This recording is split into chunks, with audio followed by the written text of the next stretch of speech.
Assalamualaikum warahmatullahi wabarakatuh. Hai, bertemu lagi dengan saya Miftahul Jannah, mahasiswi Universitas Islam Kiai Ahmad Muzakisha, program studi Pendidikan Islam Anak Usia Dini.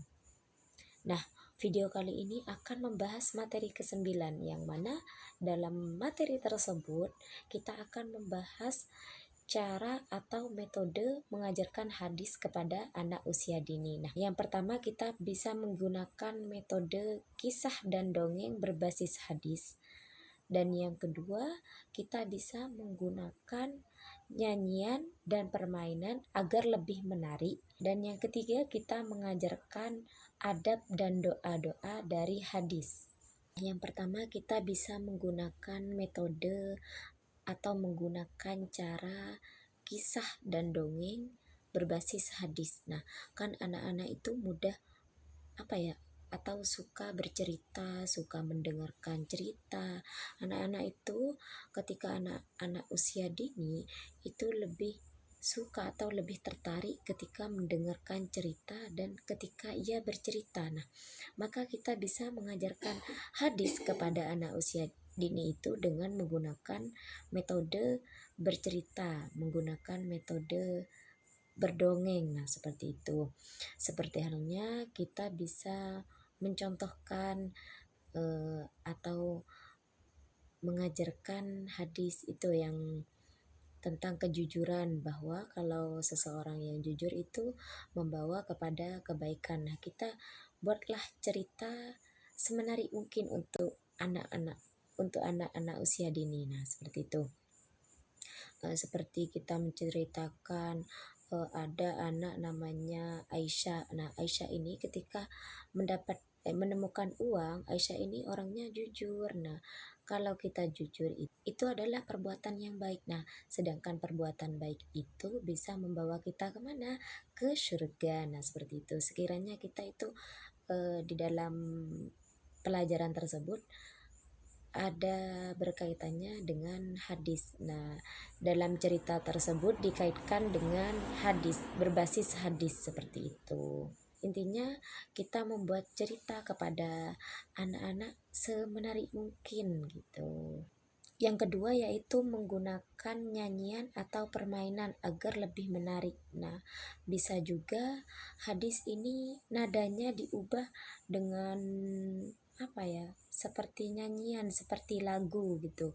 Tidak terlalu serius agar lebih menarik. Nah, selain anak itu suka bercerita atau mendengarkan cerita, anak-anak ini, anak usia dini juga lebih suka bernyanyi, kadang bernyanyi bebas, kadang mendengarkan nyanyian, dan juga mudah hafal jika dibuat lagu seperti itu. Jadi kita bisa menggunakan metode yang kedua ini untuk mengajarkan hadis kepada anak usia dini. Nah, misalnya hadis tersebut nadanya diubah ke lagu, seperti nyanyian, tidak usah terlalu serius mengajarkan anak usia dini. Tidak seperti kita mengajarkan kepada yang sudah dewasa, kepada orang yang lebih tua, seperti itu.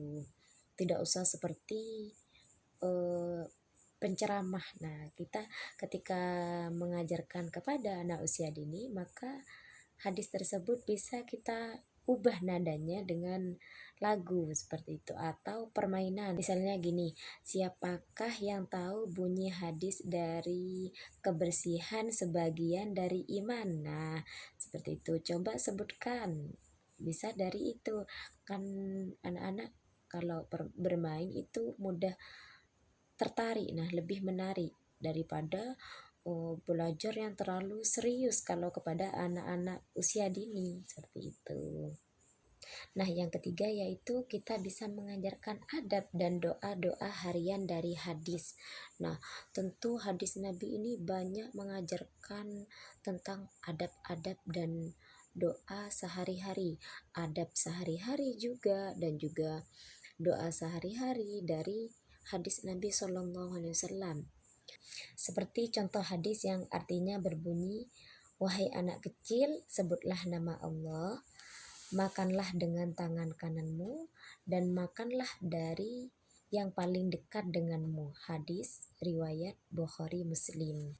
Dalam hadis tersebut mengajarkan adab-adab makan. Nah, sebagaimana yang sudah saya sebutkan arti dari hadis tersebut. Nah, kalau makan itu sebelum makan harus menyebut nama Allah, seperti membaca Bismillahirrahmanirrahim ataupun membaca doa sebelum makan. Nah, bisa langsung dipraktekkan kepada anak usia dini, anak didik kita ataupun anak-anak kita. Nah, kalau makan itu dengan tangan kanan. Nah, kalau makan juga makanlah dari yang paling dekat dari kita, seperti halnya dari pinggir, tidak langsung ke tengah. Nah, itulah adab-adab makan. Nah, kita bisa mengajarkan adab dan doa-doa kepada anak didik kita. Nah, sambil kita mengajarkan hadis dari adab-adab tersebut, kita juga mengajarkan doa-doa sehari-hari. Nah, dengan menggunakan 3 metode tersebut, kita bisa mengajarkan kepada anak usia dini agar anak usia dini itu lebih mencintai kepada hadis Nabi Muhammad SAW, lebih banyak mengenal hadis juga, tidak selalu berpikiran kalau belajar hadis itu sulit. Nah, karena kita menggunakan 3 metode tersebut, seperti kita menggunakan kisah dan dongeng yang berbasis hadis, menggunakan nyanyian ataupun permainan agar lebih menarik, dan mengajarkan adab dan doa-doa sehari-hari dari hadis. Nah, anak itu lebih tertarik, nah lebih mencintai juga, lebih mudah menghafal, lebih bersemangat, lebih suka. Nah, seperti itu. Kurang lebihnya mohon maaf. Semoga bermanfaat. Wabillahi taufiq wal hidayah waridha wal inayah. Assalamualaikum warahmatullahi wabarakatuh.